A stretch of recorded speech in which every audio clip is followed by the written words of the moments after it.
Une entente d'envergure maintenant. Le gouvernement fédéral qui offre près d'1 milliard de dollars aux victimes d'inconduite sexuelle au sein des Forces armées canadiennes. Raymond, Ottawa qui est parvenu à un règlement avec les auteurs du recours collectif. Oui, recours qui avait été intenté, Richard, par 7 anciens membres des Forces armées canadiennes. Alors, Ottawa qui met ce soir sur la table 900 millions de dollars pour compenser toute victime de harcèlement sexuel, inconduite sexuelle dans les Forces armées canadiennes. On parle plus précisément de 800 millions pour les militaires et ex-militaires et un autre 100 millions pour les civils de la Défense nationale.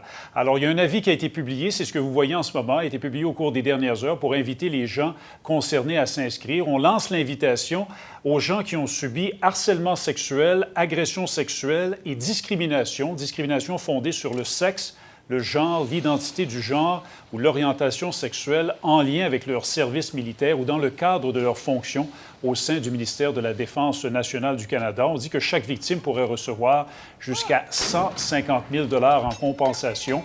Les gens doivent donc s'inscrire dans un premier temps et ensuite, c'est un juge-arbitre, Richard, qui sera appelé à trancher, à savoir combien d'argent chaque personne pourra recevoir. Vous avez dit que les gens doivent d'abord s'inscrire. Est-ce qu'on a une vague idée du nombre de personnes qui pourraient être admissibles?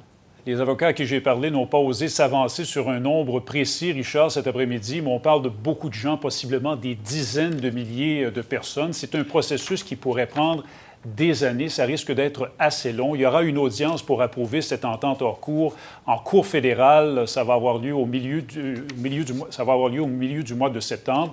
Vous dire en terminant, Richard, que le ministère de la Défense nationale, au cours des dernières minutes, a publié une déclaration. On dit, je cite, « Nous souhaitons que le règlement permette aux victimes de tourner la page, de guérir et de sentir que leurs expériences sont reconnues. » Alors, c'est quand même une nouvelle majeure. On parle, comme vous l'avez mentionné, de près d'1 milliard de dollars mis sur la table aujourd'hui pour tenter de régler ces dossiers dont on a tant parlé, les inconduites sexuelles dans les Forces armées canadiennes.